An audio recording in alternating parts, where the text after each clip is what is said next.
کہ تخصیص ختم کرنے کا طریقہ ہے کہ یا ایک دن پہلے رکھو یا ایک دن بعد میں رکھو، تو کہا 9 تاریخ کا روزہ رکھو، 10 کی نفی انہوں نے نہیں کی، اور اس پر عمل کرنے والوں کو بھی سال کے گناہوں کی معافی والا اجر ضرور دے گا۔ اس کی فضیلت یا نافضیلت کا تعلق اس سے نہیں ہے، اگرچہ وہ واقعہ بڑا دگرگوں ہے، کیونکہ شریعت اس واقعے سے 50-51 سال پہلے بن چکی تھی، مکمل ہو چکی تھی۔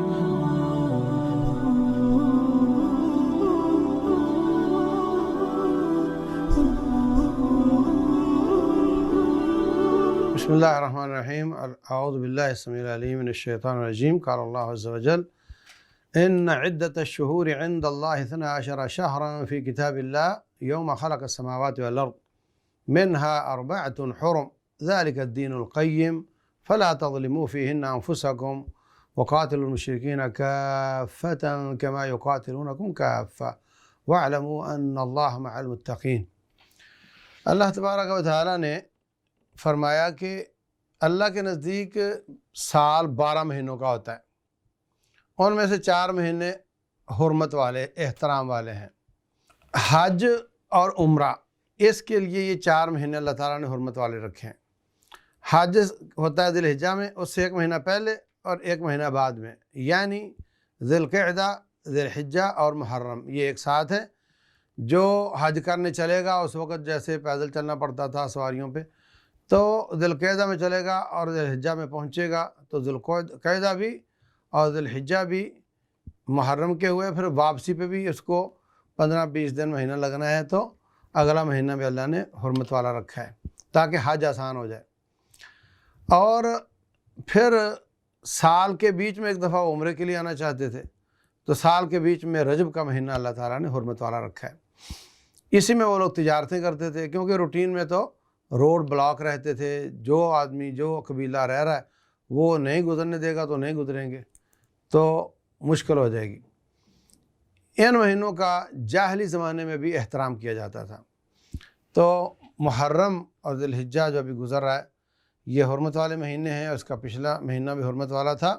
ان دنوں میں ہمیں آپس کی جو ناراضگیاں بھی ختم کرنی چاہیے، لڑائیاں بھی بند کرنی چاہیے، اور نئی لڑائی شروع بھی بالکل نہیں کی جا سکتی، اگرچہ سارا سال ہی آپس میں نہیں لڑنا چاہیے، لیکن ان دنوں کی خاص بات ہے کہ کوئی لڑائی جو مسلمان کافر کی بھی ہو وہ اس کی ابتدا ان مہینوں میں نہیں کی جا سکتی، اگر کوئی حملہ کرے تو جواب دیا جا سکتا ہے۔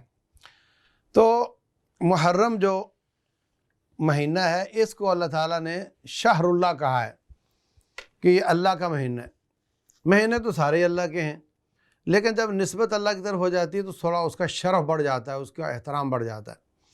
جیسے حضرت صالح علیہ السلام کی اونٹنیاں تو سب رب کی ہیں، اس کو کہا ناقۃ اللہ و سقیاہا، اللہ کی اونٹنی۔ اسی طریقے سے گھر، مسجدیں تو سب رب کے گھر ہیں، لیکن بیت اللہ کو بیت اللہ کہا جاتا ہے، اللہ کا گھر۔ ایسے ہی مہینے سب اللہ کے ہیں، اور محرم کو اللہ کا مہینہ کہا جاتا ہے، تو اللہ کی طرف نسبت ہونے سے اس کا احترام بڑھ جاتا ہے۔ اس مہینے میں اللہ تبارک و تعالیٰ نے موسیٰ علیہ السلام کو نجات دی اور فرعون کو غرق کیا۔ اس وجہ سے جو بنی اسرائیل تھے وہ مدینہ میں اس کا احترام کرتے تھے اور وہ اس کے روزے رکھتے تھے، حتیٰ کہ مکے والے بھی رکھتے تھے، وہ بھی اس کا احترام کرتے تھے۔ اور جب رسول اللہ صلی اللہ علیہ وسلم تشریف لائے تو فرمایا انا اولا بموسیٰ منکم، میں تمہاری نسبت موسیٰ علیہ السلام کے زیادہ قریب ہوں، میرا تو وہ نبی بھائی ہے، رسول بھائی ہے، تو اگر ان کو خوشی ملی ہے محرم میں تو میں بھی ان کی خوشی میں شریک ہوں گا۔ لہٰذا آپ نے بھی مدینہ آنے کے بعد ہر سال 10 محرم کا روزہ رکھا، اور حکم دیا کہ لوگوں تم بھی رکھا کرو، حتیٰ کہ فرمایا کہ جس نے آج کچھ نہیں کھایا پیا صبح سے وہ آج کے دن کو روزہ بنا لے۔ حتیٰ کہ صحابہ کرام اپنے بچوں کو بھی کوشش کرتے کہ روزہ رکھوائیں، جب وہ بہت بھوک کے ساتھ لاچار ہوتے تو ان کو مختلف قسم کے کھلونوں کے ساتھ ان کا دل بہلا کر ان کا روزہ پورا کروایا کرتے تھے۔ اور فرمایا کہ سارے سال میں افضل الصیام بعد رمضان صیام شہر اللہ المحرم، سارے سال میں افضل روزے وہ محرم کے روزے ہیں۔ تو دیکھیں آپ کے ابھی ہم نے یہ عرفات کے دن کا روزہ رکھا تو فرمایا اس سے 2 سال کے گناہ معاف ہوتے ہیں۔ تو یہ روزے جو ہیں وہ سارے سال کے روزوں سے افضل ہیں سوائے رمضان کے۔ تو ثابت ہوا کہ پھر اس سے اندازہ لگا لیں آپ کہ ان دنوں کی فضیلت کیا ہوگی۔ روٹین میں فضیلتوں کو لڑایا نہیں جاتا، فضیلتوں کا تقابل نہیں کیا جاتا، بس نبی صلی اللہ علیہ وسلم کی عادت مبارکہ ہے کہ آپ کبھی کسی صحابی کے نام کو فضیلت لگا دیتے ہیں جبکہ وہ خوبی سب میں موجود ہے، کبھی کسی مہینے کے نام لگا دیتے ہیں جبکہ وہ خوبی اوروں میں بھی موجود ہے۔ تو جس کے نام وہ فضیلت لگا دی جاتی ہے اس کی شان بڑھانا مقصود ہوتا ہے۔ تو ہمیں پورے محرم میں روزے رکھنے کی کوشش کرنی چاہیے۔ موسمیات والے کہہ رہے ہیں کہ 22 اگست تک موسم اچھا رہے گا، تو اچھی بات ہے، ہمیں زیادہ سے زیادہ روزے بھی ان دنوں میں رکھنے چاہیے۔ اور خصوصاً نبی صلی اللہ علیہ وسلم نے خود بھی روزہ رکھا 10 تاریخ کا، حکم بھی دیا صحابہ کرام کو، تو ہمیں 10 تاریخ کا روزہ بھی رکھنا چاہیے۔ جب آخری سال تھا آپ کا تو کسی نے کہا کہ حضرت آپ روٹین میں تو یہودیوں کی مخالفت کرتے ہیں، تو اس روزے میں آ کر کے موافقت ہو رہی ہے، تو آپ نے فرمایا اگر میں اگلے سال زندہ رہا تو 9 تاریخ کا روزہ رکھوں گا۔ اب یہاں پہ کچھ حدیث سمجھنے میں اختلاف ہے، کچھ علماء کہتے ہیں 9 کا بھی رکھوں گا اور کچھ کہتے ہیں 9 کا ہی رکھوں گا۔ حالانکہ رسول اللہ صلی اللہ علیہ وسلم کا مقصد مخالفت کرنا اس معنی میں ہے کہ تخصیص نہ کی جائے 10 محرم کی، اور تخصیص ختم کرنے کے لیے، خصوصیت ختم کرنے کے لیے آپ کا طریقہ یہی تھا کہ آپ یا ایک دن پہلے یا ایک دن بعد میں روزہ رکھ لیا کرتے تھے۔ مثلا آپ نے فرمایا کہ جمعہ کا دن روزے کے لیے خاص نہ کرو، سارے سال میں صرف جمعہ کا دن روزے کے لیے خاص نہ کرو، اور بعض روایتوں میں ہے کہ صرف ہفتے کا دن بھی یہ روزے کے ساتھ خاص نہ کرو۔ تو آپ کی بیوی نے جمعہ والے دن کا روزہ رکھا ہوا تھا، فرمایا تو نے کل رکھا تھا؟ کہتی نہیں۔ کہا تو اگلے دن کا پروگرام ہے؟ کہتی ہے نہیں۔ تو فرمایا پھر جمعے کا بھی آپ افطار کر دو۔ تو ثابت ہوا کہ تخصیص ختم کرنے کا طریقہ ہے کہ یا ایک دن پہلے رکھو یا ایک دن بعد میں رکھو۔ تو امام احمد بن حنبل اور ان کے ساتھی سب اس بات پر ہیں، اور علماء بھی، کہ ہمیں 9 اور 10 دونوں کا روزہ رکھنا چاہیے۔ اگر کسی عالم دین کو صرف 9 سمجھ میں آتا ہے تو اچھی بات ہے۔